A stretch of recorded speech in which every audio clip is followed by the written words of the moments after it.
Hello friends, तो आज हम क्लास 12th मैथ्स का बहुत ज़्यादा इंपॉर्टेंट क्वेश्चन देखने वाले हैं। देखो क्वेश्चन कह रहा है यदि दो इकाई सदिशों ए वेक्टर तथा बी वेक्टर के बीच का कोण कितना हो, थीटा हो, तो सिद्ध कीजिए sine theta by two equal to 1/2 mod में A vector minus B vector. 5 नंबर का क्वेश्चन ये एग्जाम में पूछा गया। बहुत ज़्यादा मोस्ट इंपॉर्टेंट क्वेश्चन। ठीक है, क्या कह रहा है, दो इकाई सदिश है ए वेक्टर और बी वेक्टर। ठीक है, ए वेक्टर और बी वेक्टर है जिनके बीच का कोण क्या है, थीटा।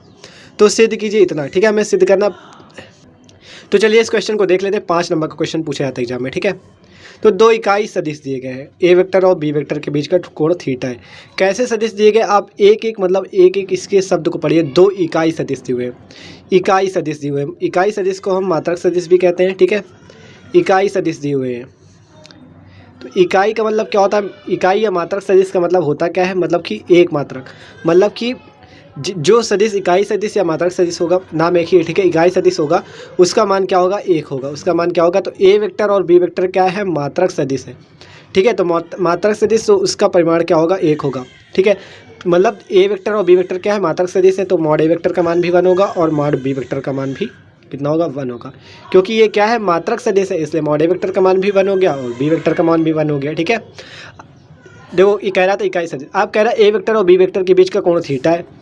तो कोण थीटा है, तो ए वेक्टर व बी वेक्टर के कोण, बी वेक्टर के बीच का कोण कितना है, थीटा है। बीच का कोण कितना है, थीटा है, थीटा है। ठीक है, ए वेक्टर और बी वेक्टर के बीच का कोण थीटा है। तो देखो हम क्या लिख सकते हैं, A vector dot B vector equal to क्या लिख सकते हैं, mod A vector mod B vector cos theta. देखो ए वेक्टर और बी वेक्टर के बीच का कोण थीटा था, तो हम क्या लिख सकते हैं, mod vector mod B vector cos theta. आप देखो हमें सिद्ध क्या करना है, sine theta by two equal to 1/2 A vector minus B vector. तो आप एक चीज़ जान लो कि A vector dot A vector equal to होता है मॉड ए वेक्टर का होल स्क्वायर।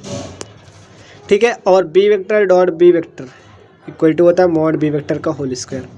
कोई भी हो, मतलब mod C vector dot C vector equal to mod C vector का whole square, D vector dot मतलब होल स्क्वायर लगेगा। उसी प्रकार हमें से देखो इससे देख सकते हो, A vector minus B vector करना है।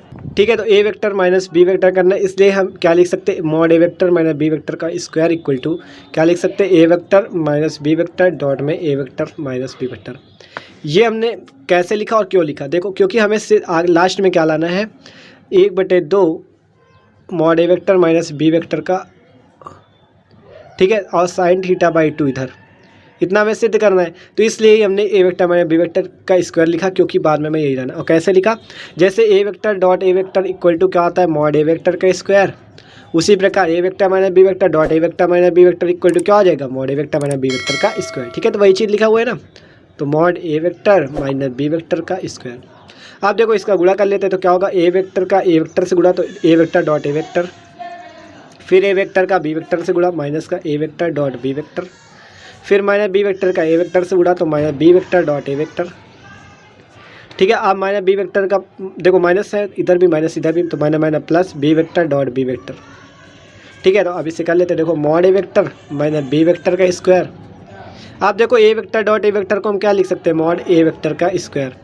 ठीक है, आप देखो एक चीज़ आप और याद रखो कि A vector dot B vector, जो डॉट प्रोडक्ट होता है वो क्रम विनिमय नियम का पालन करता है, मतलब इसे उल्टा भी लिख सकते हो, A vector dot B vector को B vector dot A vector भी लिख सकते हो। ठीक है, तो हम इसे वही लिख सकते हैं, तो A vector dot B vector minus A vector dot B vector plus इसे क्या लिख सकते हैं, मॉड बी वेक्टर का स्क्वायर। ठीक है, तो क्वेश्चन बहुत ज़्यादा आसान है। ठीक है, तो आप देखो क्या हो गया, mod A vector minus B vector का स्क्वायर इक्वल टू क्या हो जाएगा, अब हो जाएगा मॉड ए वेक्टर का स्क्वायर माइनस, अब देखो इसकी जगह क्या लिख सकते हैं, -2 A vector dot B vector plus mod B vector का स्क्वायर। ठीक है, आप देखो आप एक चीज़ और जानते होंगे, अभी आपको बताया गया कि थीटा का कोण था बीच का, तो A vector dot B vector की जगह हम क्या लिख सकते हैं, mod A vector mod B vector cos theta. ये हम लिख सकते हैं A vector dot B vector की जगह क्या लिख सकते हैं, mod A vector mod B vector cos theta. ठीक है, तो A vector minus B vector का स्क्वायर इक्वल टू, आप देखो आपको मॉड ए वेक्टर और मॉड बी वेक्टर क्या बताए गए थे कि ये मात्रक सदिश है, तो इनका मान क्या हो जाएगा, 1 हो जाएगा। तो आप इसका मान रख लो, तो 1 का स्क्वायर माइनस 2, अब इसकी जगह क्या लिख सकते हो, ये लिख दो, mod A vector mod B vector और क्या हो गया, कॉस थीटा प्लस यहाँ पर भी 1 का स्क्वायर हो जाएगा, बी वेक्टर का मान भी तो 1 है, ठीक है।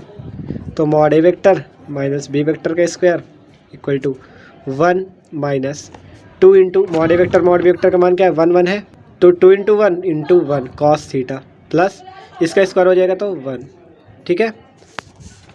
तो अब देखो mod A vector minus B vector का स्क्वायर इक्वल टू क्या हो गया 1 प्लस 1, देखो 1 plus 1 2 minus 2 cos theta, 2 minus 2 cos theta, ठीक है। तो mod A vector minus B vector का स्क्वायर, यहाँ से 2 कॉमन ले सकते हो तो कितना बचेगा 1 माइनस कॉस थीटा। अब देखो आपको एक फॉर्मूला पता होगा कि कॉस थीटा इक्वल टू क्या होता है 1 minus 2 sine square theta by 2, ठीक है। ये भी होता है और क्या होता है कॉस थीटा इक्वल टू होता है 2 cos square theta by 2 minus 1, ठीक है। ये भी होता है, तो हमें यहाँ पे किसकी ज़रूरत पड़ेगी इसकी, क्योंकि 1 माइनस 1 से क्या होगा 1 1 कैंसिल हो जाएगा, तो ये वाला लगा देते हैं, ठीक है। तो यही देखो कितना है ये, इस पर रख दो ये 1 minus 2 sine square theta by 2, ठीक है। तो देखो हमने मान रख दिया ए वेक्टर माइनस बी वेक्टर का स्क्वायर इक्वल टू 2, 1 माइनस 1 उसी प्रकार हो गया, क्योंकि माइनस का गुणा हुआ तो ये 1 माइनस का हो गया और वो जो minus 2 sine square theta by 2 था वो प्लस का हो गया, ठीक है, माइनस का गुणा हुआ है। तो mod A vector minus B vector का स्क्वायर इक्वल टू 2, 1 से 1 तो हो गया कैंसिल, ठीक है, 1 माइनस 1 0 हो गया, यहाँ क्या बचा 2 साइन स्क्वायर थीटा बाई 2। आप देखो क्या होगा mod A vector minus B vector का स्क्वायर इक्वल टू 2 2 जा कितना हो गया 4 साइन स्क्वायर थीटा बाई 2। आप क्या कर देते हैं दोनों पक्षों में ले लेते हैं वर्गमूल, तो वर्गमूल लोगे तो कितना बचेगा, इधर तो A vector minus B vector बचेगा, उधर कितना बचेगा 2 साइन थीटा बाई 2। देख रहे हो ना आप, क्या लिया गया वर्गमूल लिया गया, स्क्वायर रूट लिया गया, तो इधर कितना बचा 2 साइन थीटा बाई 2। आप साइन थीटा बाई 2 की वैल्यू निकाल लो, साइन थीटा बाई 2 की वैल्यू निकाल आई तो कितनी आ गई 1/2, ये 2 इधर भाग गुणा में था इधर आ गया भाग में 1/2 mod A vector minus B vector.